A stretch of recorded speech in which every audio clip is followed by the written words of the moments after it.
Hello world, this સમી હર્ડિયલ સેમ ટોકના નવા વિડીયોમાં તમારું સ્વાગત છે. તો ભાઈ ફાઇનલી આવી ગયું છે અસંભવનું ટ્રેલર અને ગઈકાલે આવ્યું હતું ચટણીનું ટીઝર. તો સૌથી પહેલા આપણે વાત કરીશું ભાઈ ટ્રેલરની અસંભવનું, જે અત્યારે થોડી વાર પહેલા જ આવ્યું અને એનું આપણે રિવ્યુ કરી રહ્યા છીએ. તો ભાઈ અસંભવનું જે ટ્રેલર છે એનો કોન્સેપ્ટ, એની સ્ટોરી, દરેક વસ્તુ ભાઈ ટ્રેલરમાં કહી દીધી. ઓલમોસ્ટ બધી વસ્તુ રિવીલ થઈ ગઈ. બાકી મને તો એવું લાગે છે જે ટ્વિસ્ટ હતો અને જે પણ દરેક વસ્તુ હતી એ પણ ટ્રેલરમાં જ અહીંયા બતાવી દીધી. કેમ એ વાત એવી છે કે રોનક કામદાર એમનો આ એક ડોગ જોડે, ચિંટુ જોડે રહે છે. એમનો ભાઈ છે, એમનો મિત્ર પાક્કો અને ભાઈ જેવો છે. અને ભાઈ હવે લગ્ન કરવાના છે રોનક કામદાર, અને એમને અણવર જોઈએ છે. તો હવે ચિંટુને એવું છે કે અણવર બીજો કોઈ કેમ, હું છું ને.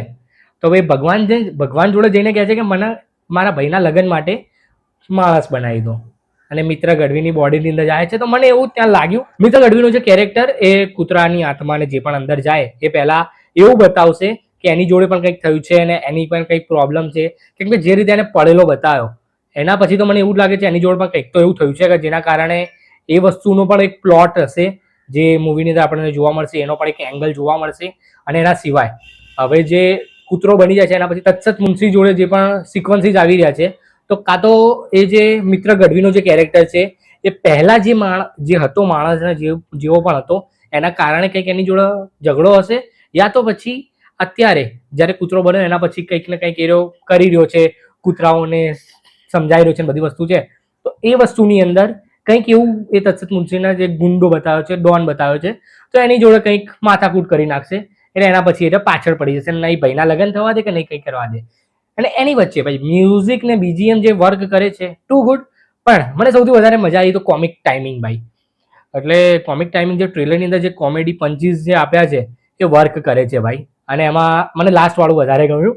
મિત્ર ગઢવી ફાટ લઈને ઠોકીને કહે છે પેલા રોનકભાઈને કે ભાઈ મારા વગર ચાલશે, પેલી વગર લગન નહીં થાય તારા. મજા આવી ગઈ, મસ્ત ગમ્યું.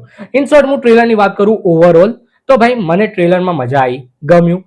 કોન્સેપ્ટ ને સ્ટોરી વાઇઝ તો બધી વસ્તુ આમ કહેવાય ને કે બધી કહી દીધી એવી લાગી. પણ મેં જેમ કહ્યું કે મિત્ર ગઢવીનો અને કંઈક ને કંઈક નાનો એવો ટ્વિસ્ટ હશે મૂવીની અંદર, તે જોવાની મજા આવશે. પણ હવે જોઈએ મૂવી આવે એટલે વધારે ખબર પડશે શું થશે શું નહીં એ તો. અને મૂવી આવે છે 4 તારીખે મિર્ઝાપુર જોડે. એના પછી બીજું જે મૂવી છે આવે છે 18 સપ્ટેમ્બરે, ચટણી. મલ્હાર ઠાકર એન્ડ શું નામ હતું યાર, Pooja Joshi starrer and Sandeep Patel directed movie. And દેખો ભાઈ સંદીપ પટેલના મૂવીઝ આપણે જોયા છે યાર, લવની ભવાઈ કે ઓમ મંગલમ સિંગલમ હમણાં આવ્યું હતું લાસ્ટ યર, લગન લાગી રે, એ બધા મૂવીઝથી આપણને ખબર છે ભાઈ સંદીપ પટેલ લવ સ્ટોરી જોરદાર જ બનાવે છે. લવ સ્ટોરી કહીને પ્રમોટ તો કરી રહ્યા છે પહેલાથી, પણ જ્યારે એનું ટીઝર આવ્યું તો ટીઝરની અંદર લવ સ્ટોરી ચટણી જેટલી જ હતી. જેટલી આપણે કંઈ પણ ખાવા જઈએ તો ચટણી કેટલી આપે આપણને, એટલી જ લવ સ્ટોરી આમાં દેખાઈ મને. બાકી ચટણીની સ્ટોરી ચાલી રહી છે કે બાપ દાદાની રેસીપી છે ચટણીની એવું કંઈક. અને એની અંદર મને તો એવું લાગે છે કે મલ્હારભાઈ અને એમના જે પણ ફાધર છે એ બંનેનું ફરીથી આ પિક્ચરની અંદર પણ આમ ટસલ બતાવશે કે બંનેની નથી બનતી, અને પેલા ભાઈને ચટણી અને એમનું જે પણ રેસીપી છે, જે પણ કારોબાર છે એ વસ્તુને થોડી વધારે આગળ લઈ જવી છે. પણ એમના બાપાનું એવું માનવું છે કે બસ આપણે અહીંયા સુધી બરાબર છીએ, આપણે વધારે પડતું નથી વિચારવું. ટિપિકલ સ્ટોરી કાઇન્ડ મને તો લાગ્યું. પણ હવે એવું ના પણ હોય શકે, આ મારું પ્રેડિક્ટેશન છે, આ મારા વિચારો છે કે આવું પણ મને એવું લાગી રહ્યું છે કે આવું કંઈક હશે. બટ જો ટીઝરથી હું વાત કરું તો ભાઈ ટીઝરની અંદર જે મ્યુઝિક છે બીજીએમ ટુ ગુડ. અને એના સિવાય ભાઈ જે દેશી ટોનની અંદર મલ્હારભાઈ બોલી રહ્યા છે એ વસ્તુ સુટેબલ નથી લાગી રહી. અને મલ્હારભાઈ જવા દો યાર, નહીં બોલવું મારે. બાકી મજા તો આવશે. હવે સંદીપ પટેલ ઉપર મને ભરોસો છે કે એ કંઈક સ્ટોરીને પ્રેઝન્ટ એ રીતે જ કરશે કે તમને નોર્મલ સ્ટોરી હશે ને તો પણ મજા આવશે. કેમ કે એ વસ્તુ મેં લગન લાગણીની અંદર અનુભવ કર્યો છે ભાઈ. એમાં મને મજા તો આવી હતી ભાઈ. એની સ્ટોરી પ્રેડિક્ટ કરી લીધી, બધી વસ્તુ ખબર પડી ગઈ. એના પછી પણ મજા આવી હતી. એટલે મજા માટે આપણે ભાઈ આ મૂવીની રાહ જોઈએ.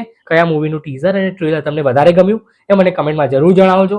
અને તમારા શું ઓપિનિયન છે એ બી કમેન્ટમાં જણાવજો. બાકી મળીએ આપણે નેક્સ્ટ વિડીયો માટે. Care bye.